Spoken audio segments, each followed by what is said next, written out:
الحمدللہ رب العالمین والصلاة والسلام علی سید المرسلین وعلی آلہ واصحابہ اجمعین، اما بعد۔ حصول برکت کے لیے ایک بار درود پاک پڑھ لیں۔ اللہم صلی علی سیدنا و شفیعنا و نبینا و مولانا محمد بارک وسلم صلاۃ و سلام علیک یا سیدی یا رسول اللہ صلی اللہ تعالی علیہ وسلم۔ آج کی نماز میں چلیے ماشاءاللہ دیکھتے دیکھتے جو ہے ہم اختتام تراویح کی طرف جا رہے ہیں۔ اللہ کریم ہماری عبادتوں میں اور ہمارے وقت میں برکت عطا فرمائے۔ چونکہ سورہ یاسین شریف بہت معروف سورہ مبارکہ ہے، اور جب یہ سورہ پڑھی جاتی ہے تو خواہش ہوتی ہے کہ سورہ مبارکہ کے تعلق سے کچھ سن لیا جائے،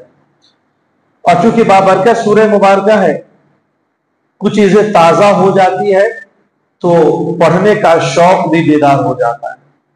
لہذا یہ سورہ مبارکہ جو ہے نا بہت فضیلت ترین سورہ مبارکہ ہے۔ حدیث پاک میں آتا ہے، سیدنا ابو ہریرہ رضی اللہ تعالیٰ عنہ سے روایت ہے، آقا کائنات علیہ الصلوۃ والسلام نے ارشاد فرمایا کہ اللہ تعالیٰ نے زمین و آسمان کو پیدا کرنے سے 1000 سال پہلے، زمین اور آسمان کو پیدا کرنے سے 1000 سال پہلے اللہ تعالیٰ نے سورہ طٰہٰ اور سورہ یاسین کی تلاوت فرمائی۔ فرشتوں نے جب سنا تو فرشتے کہنے لگے، مبارک بادی ہو اس امت کے لیے جس پر یہ سورہ مبارکہ نازل کی جائے گی۔ اب سوچیں کہ 1000 سال پہلے پڑھا جا رہا ہے، اللہ رب العزت کی جانب سے فرشتے سن کر کے آنے والی امت کو مبارکباد دے رہے ہیں جس امت کے لیے سورہ مبارکہ کو نازل کیا جائے گا، اور فرمایا اور وہ سینے سعادت مند ہے جس سینے میں سورہ یاسین اور سورہ طٰہٰ محفوظ ہوں گے، اور فرمایا کہ وہ زبانیں سعادت مند ہے جو زبانیں سورہ یاسین اور سورہ طٰہٰ کی تلاوت کریں گی۔ اب اس سورہ کی فضیلت اور عظمت کا اندازہ لگائیں کہ زمین و آسمان کی تخلیق سے 1000 سال پہلے اللہ کریم تلاوت فرما رہا ہے، فرشتے اس امت کو مبارکبادی دے رہے ہیں جس امت کے لیے اس سورہ مبارکہ کو نازل کیا جائے گا، اس زبان کو سعادت مند کہہ رہے ہیں فرشتے جو زبانیں ان دونوں سورتوں کی تلاوت کرے گی، سورہ طٰہٰ اور سورہ یاسین کی، اور اس سینے کو بھی سعادت مند فرشتے کہہ رہے ہیں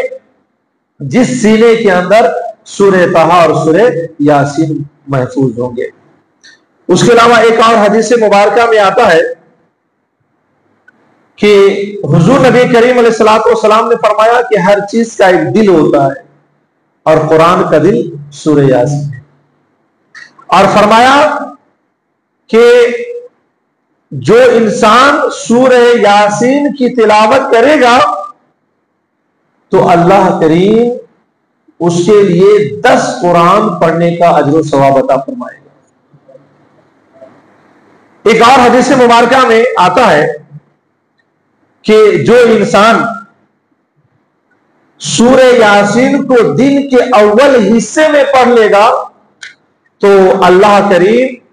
اس کے دن بھر کی ضرورتوں کو پورا فرما دے گا۔ یعنی سورہ یاسین اگر کوئی اٹھے اور بعد فجر پڑھ لے ابتدائی حصے میں تو حضور فرماتے ہیں کہ اس کو پڑھنے کی برکت سے اس کے دن بھر کی جو حاجتیں اور ضرورتیں ہیں اللہ کریم اپنے فضل و کرم سے اسے پورا فرما دے گا۔ اور ایک اور حدیث مبارکہ میں آتا ہے کہ جو شخص سورہ یاسین کو اپنے بستر پر یا رات میں پڑھنے کا معمول بنا لے اور اسے بستر پہ موت آ جائے تو اللہ کریم اسے شہیدوں میں شامل فرمائے گا۔ اور ایک اور حدیث مبارکہ میں آتا ہے کہ جو رات کو سوتے وقت سورہ یاسین شریف پڑھنے کا عادی ہو تو صبح اس حال میں کرتا ہے کہ اللہ کریم اس کے پچھلے تمام گناہ صغیرہ کو معاف فرما دیتا ہے۔ آپ سوچیں کہ سورہ یاسین قرآن کا دل ہے، اس کے پڑھنے کی برکتیں یہ ہیں کہ فرشتے ایسی زبان کو سعادت مند قرار دیتے ہیں۔ اس کی برکتیں یہ ہیں کہ اللہ تعالیٰ اس کے صدقے میں دن بھر کی ضرورتیں پوری فرما دیتا ہے۔ کوئی پڑھنے کا سونے سے پہلے عادی ہے تو صبح اس حال میں کرتا ہے کہ اس کے گناہ صغیرہ بھی معاف کر دیے جاتے ہیں، اور اگر پڑھ کر بستر پہ موت آ گئی تو اللہ اس کو شہیدوں میں شامل فرما دے گا۔ لہذا ہمیں یہ کوشش کرنی چاہیے کہ ان فضیلتوں کو، ان برکتوں کو اور ان سعادتوں کو پانے کے لیے سورہ یاسین شریف پڑھنے کے عادی بنے، اپنی اولادوں کو بھی پڑھنے کا عادی بنائے،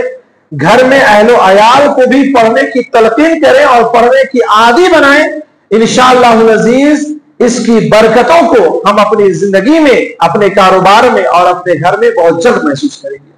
اچھا، سورہ یاسین شریف کے تعلق سے ایک روایت بہت جو مشہور ہے کہ اگر اس کو 41 مرتبہ پڑھا جائے تو بلائیں دور ہوتی ہیں، حاجات پورے ہوتے ہیں، ضرورتیں پوری ہوتی ہیں۔ تو یاد رکھیں کہ 41 مرتبہ کی جو تعداد ہے اس کا حدیث پاک میں کہیں ذکر نہیں آیا ہے۔ یہ صوفیاء کرام اور بزرگان دین کا اپنا تجربہ ہے، لہذا 41 مرتبہ کو شرعی حیثیت دیے بغیر اگر کوئی بزرگوں کے تجربے کی روشنی میں اگر پڑھتا ہے تو اسے بھی ضرور فائدہ ملے گا۔